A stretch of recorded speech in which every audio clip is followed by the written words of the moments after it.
My name's Kate Mason. I am from the Central Coast in near Sydney in New South Wales, Australia. We have a renewable energy zone coming to our area, and at the moment we have a national infrastructure strategy open for community submission. So myself and some others have collected some information to give a bit of a framing of what's being suggested, as well as some ideas for how we're going to ask questions within the submission, and this may be of use. So I'm just going to show a slideshow of some points made. Even though this is in Sydney, Australia, this is kind of coming out everywhere, all around the world. So there may be things of help when this comes out in your city as well. So I won't talk to every single slideshow, and I won't labour the point. I just want to pull out the most important things, and then I will have this slideshow underneath the video so people can, look at it or copy it or look at the links that are in here. The Renewable Energy Zone incorporates Central Coast Hunter, incorporating Newcastle. And the National Infrastructure Strategy is what is open at the moment. It has been released by EnergyCo. We've got till the 28th of October to put a submission in. And EnergyCo is leading the delivery of the state's first 5 REZs, renewable energy zones, and critical energy infrastructure. EnergyCo will coordinate private investment and work closely with local host communities. So their job is actually to really work with the community. Again, engaging with communities is critical to making renewable energy zones work for everyone. Their role is to facilitate coordinated investment in transmission and generation of electricity, and that they need to ensure and want to ensure electricity consumers across our state have access to affordable, clean and reliable energy, and that all parties have the best information available to inform relevant decisions and plans. So they speak in their strategy as though the community is a really important stakeholder or has a stake in what's happening within our communities. With a national infrastructure strategy, it sets out an approach and strategy to network infrastructure development that will better inform related plans, but also it will better inform the community. So this strategy that they've got, its purpose is to inform the community. And it's important that the community has a say in terms of what they're saying, that the community can shape this strategy. So with a national infrastructure strategy, it sets out an approach and strategy to network infrastructure development that will better inform related plans, but also it will better inform the community. So this strategy that they've got, its purpose is to inform the community. And it's important that the community has a say in terms of what they're saying, that the community can shape this strategy. Third responsibility is community and stakeholder engagement, meaningful engagement. An example of how they have done community consultation or engagement through the time period of the strategy. So this national infrastructure strategy has probably been open for 3 to 4 weeks. And about a week ago, maybe a little bit longer, maybe it was a week and a half ago, they had a webinar that went for about 50 minutes. And it had a number of people who work with EnergyCo talk to the plan, the strategy, and take some questions and answers. Now, I was in that webinar, and I couldn't understand almost anything that was said. It was spoken in acronyms. It was very high language. It was very complex unless you really understand the renewable energy sector or electricity sector, or you work for industry, or you work for government in that particular, for energy. I doubt very much a normal community member would have been able to understand very much of this at all. But you can go and have a look at that and see what it was like as an example of meaningful engagement. The scale of the transformation required in the New South Wales electricity system is unprecedented and will require detailed and ongoing engagement with communities around New South Wales. EnergyCo is committed to delivering genuine engagement with communities. Again, this is just all through the document about the importance and the need for engagement, meaningful engagement with community, and detailed and ongoing engagement. The community needs to be on side. They need to trust. They need to be trusting of the process. In doing so, EnergyCo also recognises the need to balance the competing views of different stakeholder groups and manage the compatibility of land uses throughout this process. So there's, that's implied that there's going to be different ideas or different groups wanting to use the land for different purposes, including, I would imagine, people who own the land. Stakeholder engagement, meaningful stakeholder engagement is necessary. Now, interestingly enough, this is about the consumer trustee.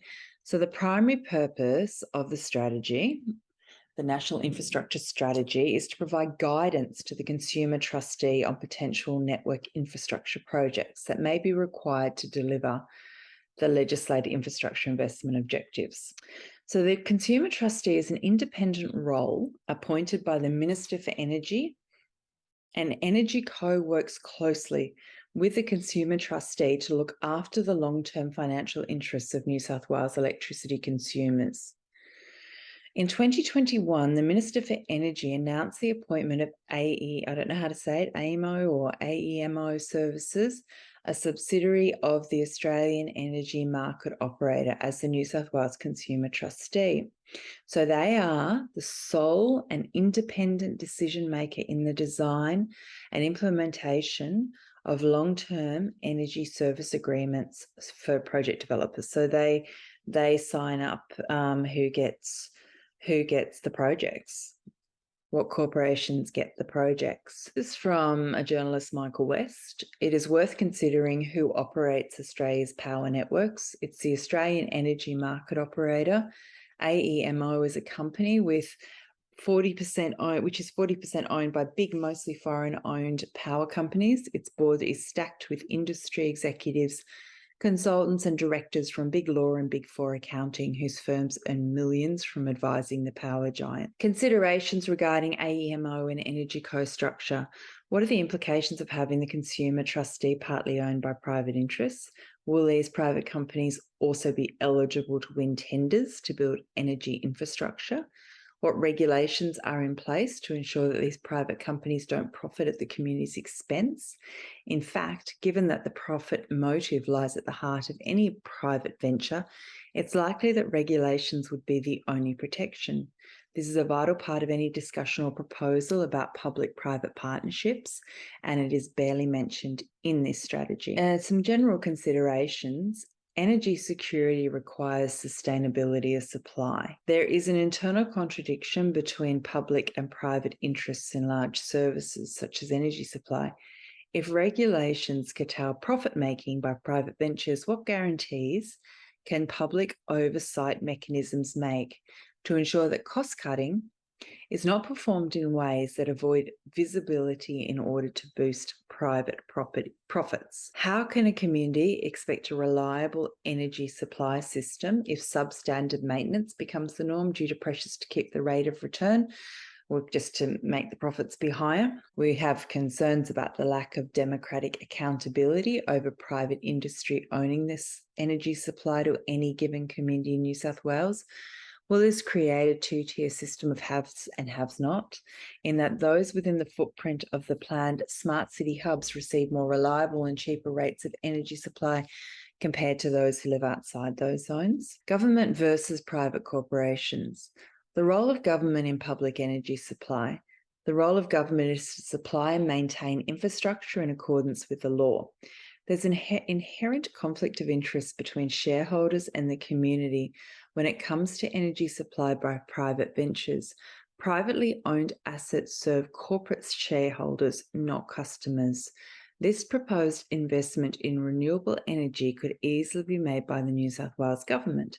Governments can borrow money at very low interest rates by virtue of high credit ratings and guaranteed income through taxation. So there's some renewable energies discussed in the National Infrastructure Scheme. Offshore wind is discussed. So they talk about that there's a lot of interest in developing offshore wind, and that the Hunter Central Coast, so Newcastle Central Coast areas, have been flagged as offshore wind areas. Then we have the battery storage. So as of April 2022, there are 16 distinct large-scale renewable energy and battery storage projects in the Hunter and Central Coast regions that are either approved or progressing through the New South Wales planning systems. And the Hunter Central Coast REZ will ensure these regions have a key role in a renewable energy future.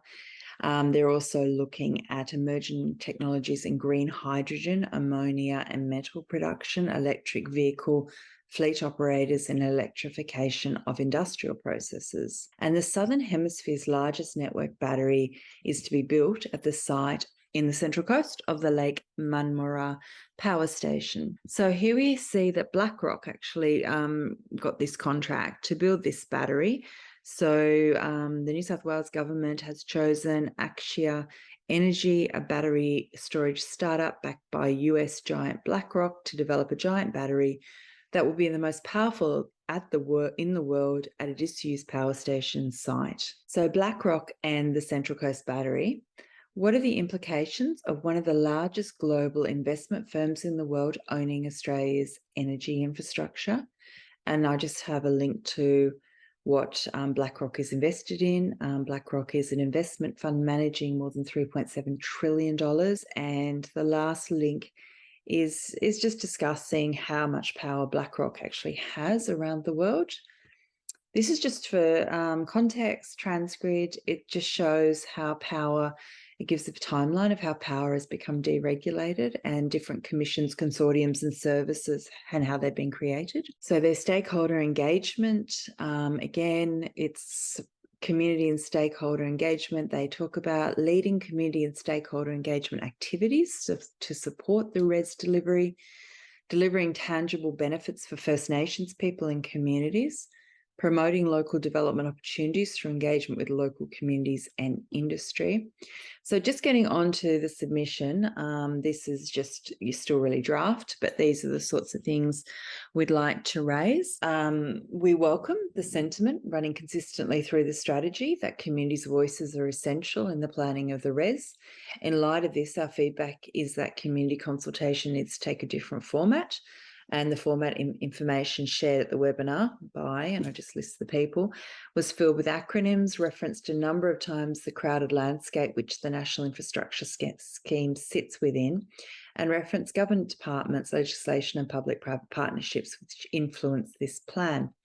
Hence, only people who are involved in the renewable energy arena, industry stakeholders and government officials would be able to understand the context, the information delivered, and what our true ability to give feedback is. Our suggestions for community consultation that is empowering, transparent and digestible, and which would foster trust from the community that the government and its associated bodies are genuinely interested in the community's thoughts and will be truly informed by community voices, include a mapping of the landscape which the NIS sits within and an understanding of how the government and non-government bodies within this landscape influence each other. A listing of all the public-private partnerships existent in the Central Coast Hunter Valley and further afield if they affect our community, which will potentially be involved with the NIS and the subsequent rollout. A listing of shareholders in the 40% corporate-owned AEMO, so there is transparency regarding which companies are given contracts and if they have a stake in the AEMO. The pros and cons of different types of renewable energy, including all environmental ramifications. The technological infrastructure which needs to be implemented or will be implemented around the renewable energy sources and how this will affect and impact on community members. An unpacking of terms used, including the net zero landscape and Australia's obligations under United Nations treaties. A thorough analysis of fossil fuel usage in the planning, implementation and upkeep of the renewable energy infrastructure.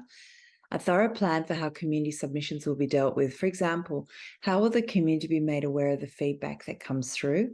How will you respond and follow up on what the community raises? How can we be assured that a robust community consultation process is followed rather than cherry picking? Submission. So these are some just general questions. What are the implications of foreign investment in Australia's energy? How are the community members to be assured and protected from corporate interests when you mix government with corporate structures in public-private partnerships? What is your definition of clean energy? What technological infrastructure will need to be implemented around the renewable energy zones? And how will this affect and impact on community members? What data collection will be involved that will impact on community members? What does EnergyCo mean when they say, in doing so, EnergyCo also recognises the need to balance the competing views of different stakeholder groups and manage the compatibility of land use through this process? What does managing the compatibility of land use entail? So environmental issues. Mention has been made of batteries, solar powers, hydrogen hubs, off-coast wind energy and the Central Coast Hunter Res. For community to fully support RES, we need in-depth, robust understanding of the pros and cons of renewable energy, including an analysis of raw mineral extraction, how is the land contracted, social ecological benefits, what's the energy used for, the decomposing processes of the renewable infrastructure, any technological infrastructure as well as material infrastructure needed to support the renewable energy systems, how fossil fuels are used to supplement and support the renewable energy system. In the crowded energy landscape, who is responsible for this level of analysis and education for the public? Destruction of habitat caused by renewable energy farms, including solar panels containing heavy metals which have been known to leak into the environment. How will this pollution be measured and mitigated? Furthermore, who pays for this? Solar panels and wind turbines are non-recyclable and reportedly end up in landfill. How can the use of solar panels and wind turbines be made more sustainable? There are additional concerns regarding mining of lithium and other metals for batteries, as well as documented human rights abuses. How do you reconcile this? Hydrogen. Hydrogen requires huge amounts of energy to make and will compromise efforts to reduce energy. How will the use of hydrogen be made sustainable given the large output of energy required to make it? Batteries. The stated aim is to establish storage capacity, but battery technology requires extensive use of finite resources such as lithium, cobalt, and copper.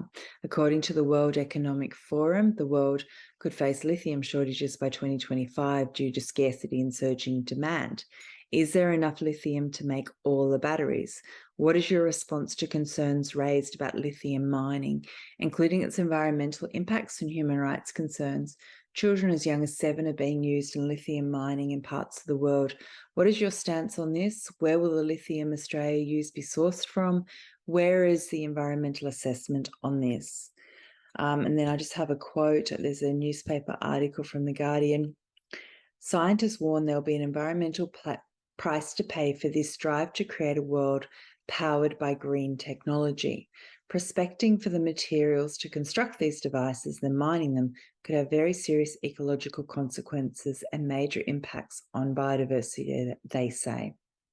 Then we have deep sea mining. So deep sea mining for minerals needed for batteries is currently being researched, and there are many environmental concerns regarding this procedure. Where does the New South Wales government sit with this form of mining? And again, this is just a paper, but there's many on there talking about concerns. The race is on to figure out how to protect the ocean abyss as deep sea mining operations look to extract minerals like nickel, cobalt, and copper from the sea floor, all used for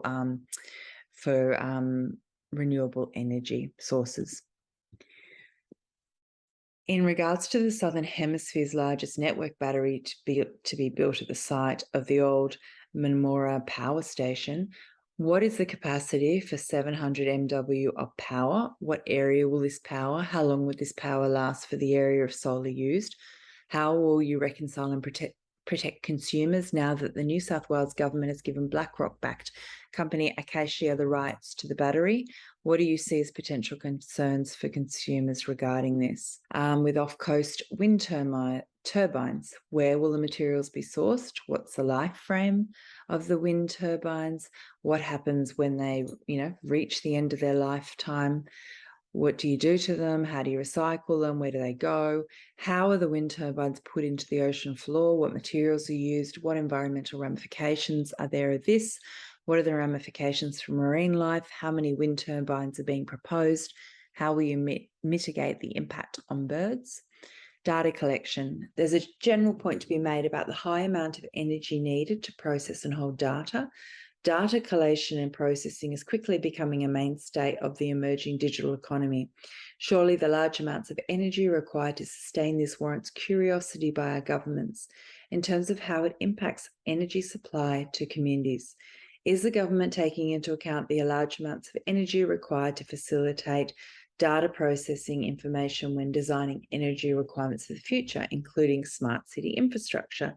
This is particularly relevant given the huge amount of data required to run smart cities. Land use. We have concerns over the impact of land use on food security. We already have a trend towards prime farming land being replaced by housing development. Incentivising the replacement of prime farming land with renewable energy installations further exasperates this issue. The proposal does not appear to consider this issue. Highest value land is likely to be in close proximity to existing sub-transmission lines. How will land be acquired?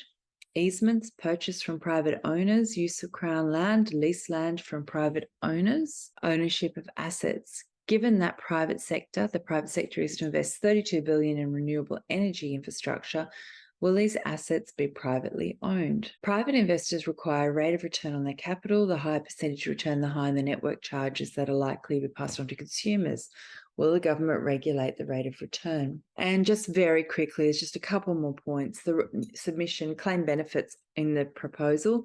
The submission says that there'll be $32 billion in private sector investment and support around 6,300 construction and 2,800 ongoing jobs in 2030. How feasible are these jobs given the rise of robotics and artificial intelligence in large private corporations? Is 2,800 ongoing jobs considered sufficient for a $32 billion investment? And how many of these jobs will be for members in the local community? Reduced wholesale electricity costs will result in energy bill savings compared to costs if the roadmap was not implemented. This statement's impossible to verify as none of the financial modelling has been released. We think it more likely that costs will rise given both the return on capital and also the shorter lifespan of renewable assets. Reliable energy will be provided by significant amounts of new renewable energy, supply, storage and firming. Storage of renewable energy is likely to be a problem due to declining supplies of lithium. For local community benefits through strategic planning, best practice engagement and formalised benefit sharing arrangements. Whereas all the benefits to private interests are objectively valued in terms of dollars and jobs, all of the stated benefits to local communities are intangible and vague, i.e. there's no quantifiable benefits. Up to $265 million in community enhancement funds to host communities by 2042. What does this mean? How is this number accounted and who has a say in its accounting? We have no basis in being able to judge the benefits of this statement. It's a paltry amount relative to what companies will be making. The timeline is broad and unspecified, meaning this figure is even more tenuous in its so-called benefits. 6, improve competitiveness of regional energy-intensive industries. Australia's an island. We can't export electricity, so touting the benefits of competition is misleading because it's not a wide market. Improved competitiveness is code for corporate welfare as each industry energy shops between states and territories looking for subsidies, tax breaks and accelerated depreciation on assets. This results in a situation where costs of energy supply may lessen without necessarily being passed on to the consumer, while substandard supply issues are hidden. A cleaner energy sector and emissions reduction. Is it cleaner once all environmental issues are taken into consideration? True costs can only be thoroughly accounted when the costs to the entire ecosystem are made visible. For example, if we rely on increased supply of lithium for battery storage, this inevitably requires the securing of increased lithium mining with adjunct possibilities of child exploitation and land degradation overseas. Cleaner energy for New South Wales at the expense of polluting elsewhere on the planet is not compatible with the points made in this proposal and vies on hypocrisy. And then finally, transparency about this strategy and the submission process. How will you acknowledge this submission? Will you publish it? How will you make the public aware of community submissions and what is raised? How will you respond to our questions and concerns raised? And what is the time frame? Additionally, we note that 2 transformative plans were seeking community feedback at the same time, the RES and 6 cities, both state government and both needing extensive research. We suggest that if community consultation is really sought, that this is not the best design. So again, just at the back page, so the submission's due in by the 28th of October. There's a link to the network infrastructure strategy to have a look at. Some of my suggestions or our suggestions in this PowerPoint might be of benefits, or you might find other things that you really want to raise, or there might be some stuff you want to jump off that we've been raising here. So you email your submission across to that email address, and in the webinar, one of the network infrastructure strategy technical advisor, Alex Wanhas, stated that if you want to get in touch after the date of the engagement, they always want to communicate and talk, and that you just can email that email contact at EnergyCo, and you can ask for them specifically to get it and to get a response back. So I encourage you to have a look and have a say. This is going to, as they talk about with almost everything at the moment, transform our whole way of life. So it's important we start to really unpack the implications, and I hope this slideshow has been a bit helpful. I believe that this should have been the job of EnergyCo, and that in a robust democratic process, or if you lived in a democracy, that all of this, we'd actually be trying to work this out together. How do we live? How do we, get our energy in a way that's the least destructive to the environment as possible? And it would be really robust. What's the pros and cons? What are, really looking at in a very holistic way from the start to the finish and weighing it up. But unfortunately, we need to spend a lot of time trying to dig and trying to understand the implications. However, if we don't say anything, the New South Wales government will construe that as implied consent to just go ahead, and that the community has been happy with the consultation process and is happy with the plan.